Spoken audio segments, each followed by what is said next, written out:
On the 17th of May, Norway's Constitution Day, we embarked on a journey to Flåm, a village of just 276 residents, nestled at the end of Fjord.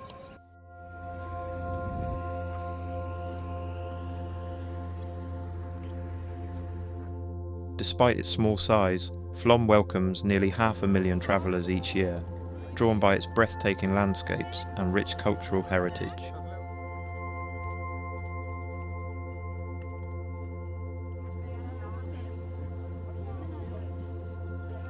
Our adventure begins with a serene cruise into the Nærøyfjord, an 18-kilometre arm of the Fjord.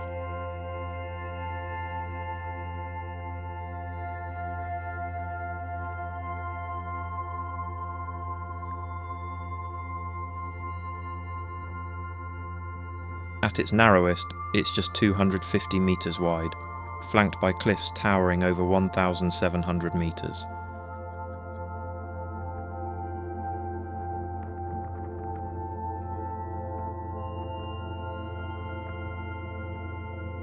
Recognised as a UNESCO World Heritage Site, the fjord is a masterpiece of glacial carved nature.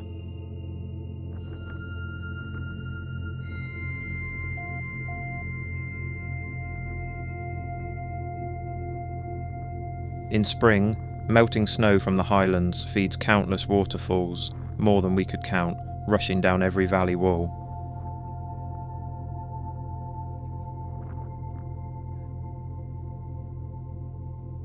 The contrast is striking. White snow on the peaks and vivid green vegetation burst into life below.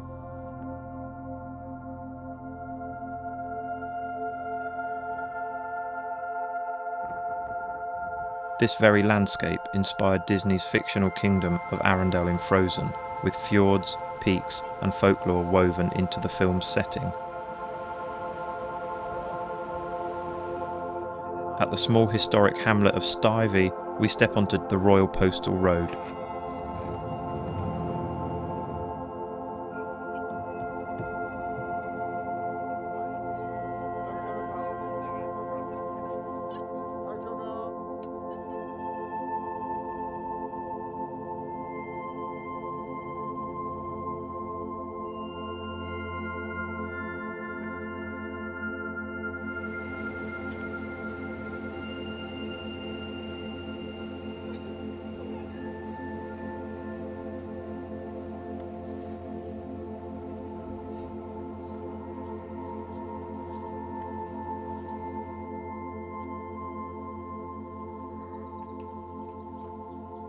This 11.2-kilometre round-trip trail dates back to the 17th century, when postmen carried mail on foot and horseback between fjord settlements.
Nej.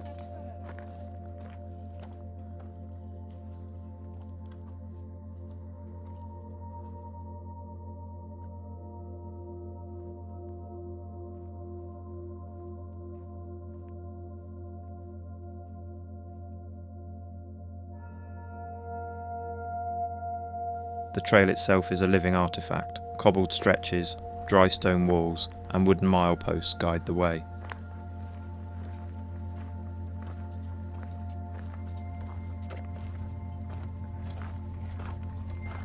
As we hike along the edge of the fjord, surrounded by steep cliffs and cascading water, it feels like stepping back in time.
Midway along the trail, we leave the main path and head into the lush hay meadows of Odnes, a piece of farmland belonging to the Styvi farm.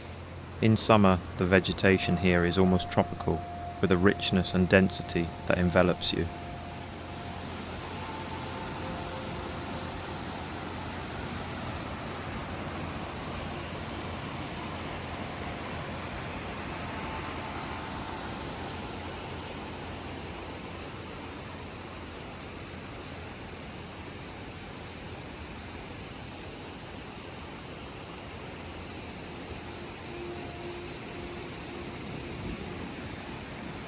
Here we find Odnesfossen, a short but powerful waterfall tucked into the greenery.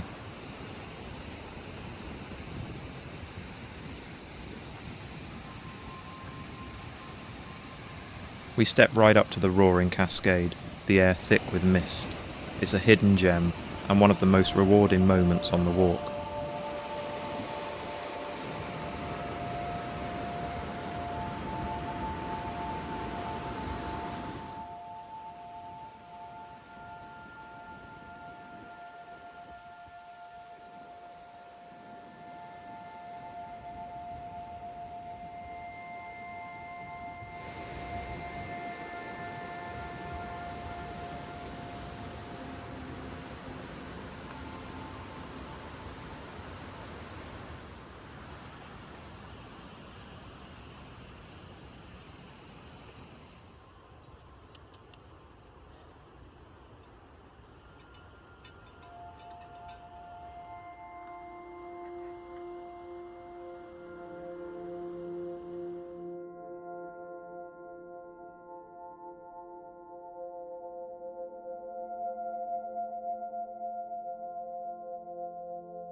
Back on the trail, we continue to Bleiklindi, a pale-leaved linden tree that marks the turnaround point. From here, the fjord spreads out below us, like a painting.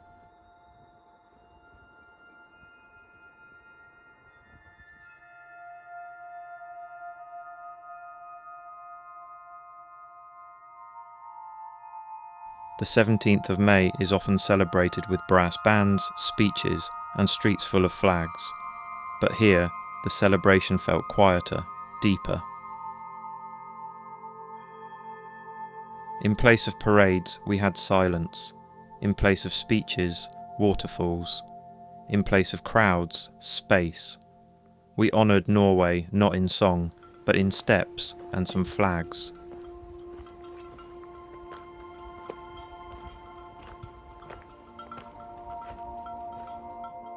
Back at Styvi, no crowd, just us and the hush of the fjord.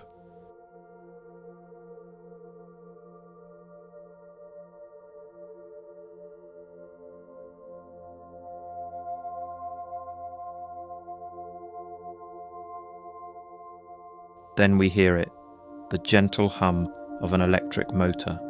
Vision of the fjords emerges from the mist. The world's first electric hybrid passenger vessel, built entirely from carbon fibre, designed for sustainable sightseeing in the Norwegian fjords. Only we are picked up, no one else. It feels surreal to be alone in this vast and sacred place, gliding quietly back through the fjord in a boat that leaves no trace. We followed ancient trails, we listened to the land, and we saw, firsthand, the beauty that makes this country worth celebrating.